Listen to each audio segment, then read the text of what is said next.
Saya mau informasikan, saudara, kita asik bertikai. Tapi ternyata orang lain sedang sibuk menggarap berbagai macam perundang-undangan yang anti-Islam untuk diberlakukan di Indonesia, saudara.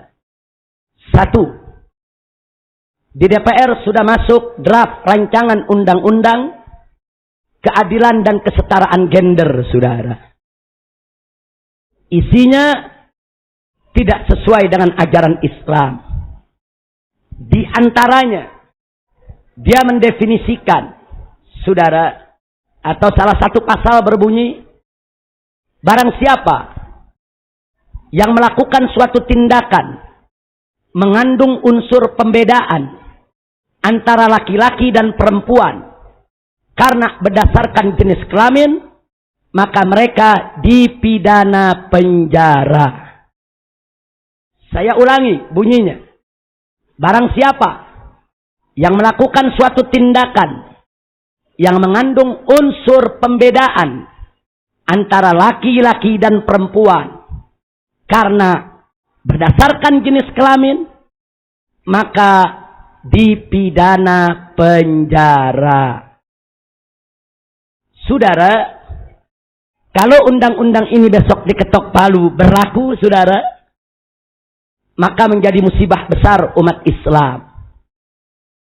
Apa musibah besarnya? Saya mau tanya sama Ustadz Kiai di sini. Kalau hari ini ada ibu-ibu yang nuntut, Pak Kiai, besok di Masjid Agung yang khutbah Jumat saya ya. Yang azan putri saya.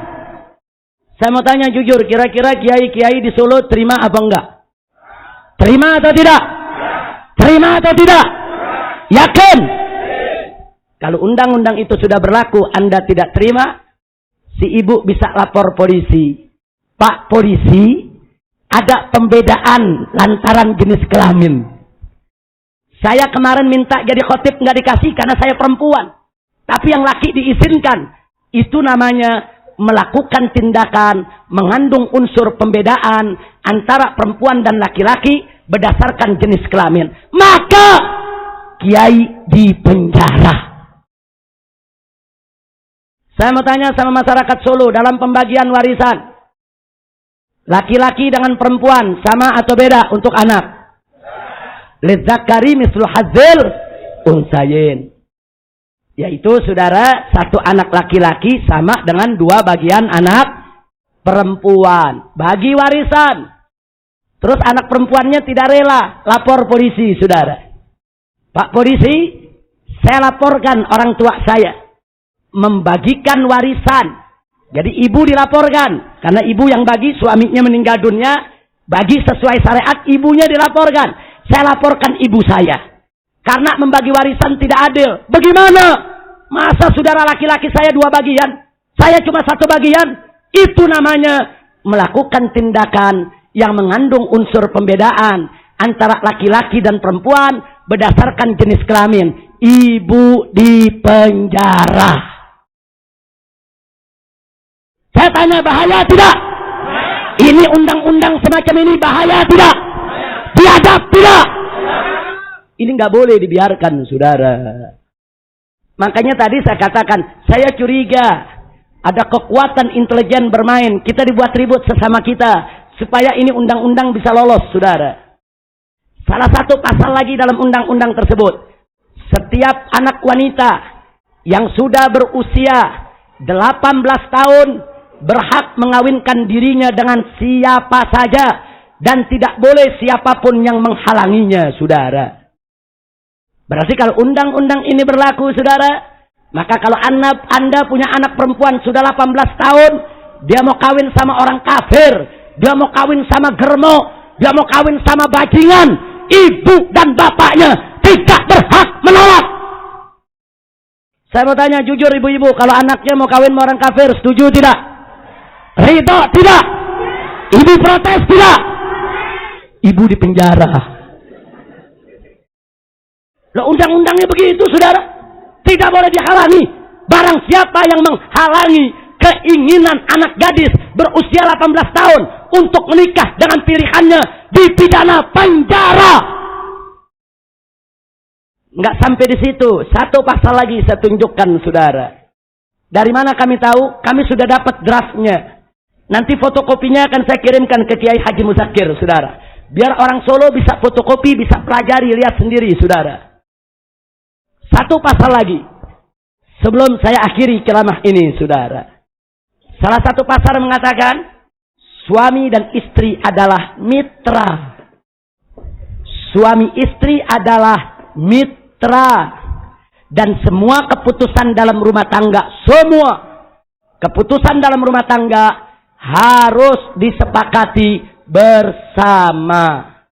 Tidak boleh ada paksaan dari salah satu pihak kepada yang lainnya. Kalau ada paksaan, yang lain tidak rela dipaksa, maka dipidana penjara.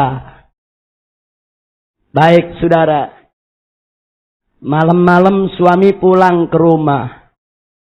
Pengen tidur sama istri. Istrinya nggak mau. Udah kebelet, nggak mau juga. Akhirnya dia paksa istrinya, dia tiduri. Kalau istri tidak suka, besok bisa lapor polisi. Pak polisi, mau laporan. Laporan apa ibu? Saya semalam diperkosa. Lo diperkosa dengan siapa? Oleh suami. Lo kok bisanya? Karena dalam undang-undang, semua keputusan harus keridhaan bersama. Harus suka sama suka. Dia yang mau, dia yang suka. Saya tidak mau. Dia paksa saya. Bapak di penjara. Begitu masuk penjara ditanya sama orang dalam penjara. Pak di penjara kenapa? Perkosa istri. Kacau tidak? Kacau tidak? Ibu jangan tertawa dulu. Sekarang sebaliknya. Saudara, suami pulang malam capek, ibu yang minta. Suami nggak mau, capek.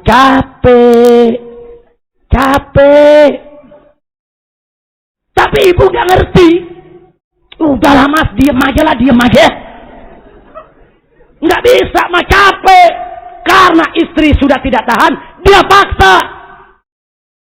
Akhirnya terjadi hubungan. Suami nggak rela. Besok pagi, suami lapor polisi, saudara. Pak polisi, saya lapor. Kenapa? Semalam saya diperkosa. Diperkosa sama siapa? Sama istri. Istri di penjara. Saya tanya, ini undang-undang ngawur tidak? Edan tidak? Gila tidak? Sableng tidak? Jadi kalau DPR RI setuju berarti DPR RI sableng tidak? Kalau partai-partainya setuju berarti partai sableng tidak? Jadi kalau partai ada yang setuju undang-undang semacam ini, itu namanya bukan partai, tapi namanya partai. Maka itu saya mau tanya orang Solo, kira-kira kalau undang-undang ini disahkan, siap kita lawan? Siap kita lawan! Siap kita lawan! Takbir! Fokuskan pandangan kita. Dengarkan baik-baik undang-undang yang digodok di DPR RI, saudara. Itu baru satu saya cerita. Saat ini kelompok homoseks dan lesbi tingkat nasional, mereka sedang mendesak DPR RI dan didukung oleh sejumlah tokoh, saudara, supaya perkawinan sejenis dilegalkan.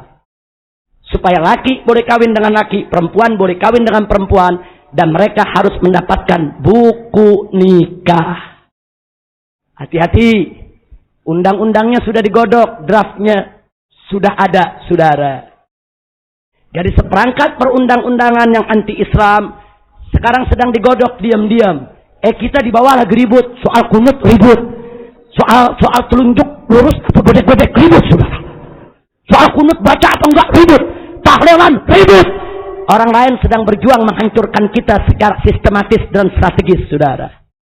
Maka itu tolong stop pertikaian di antara kita. Stop saling mengkafirkan di antara kita. Stop saling curiga di antara kita. Mari kita bersatu, buka mata, buka telinga, jangan sampai kita kecolongan. Setuju? Takbir!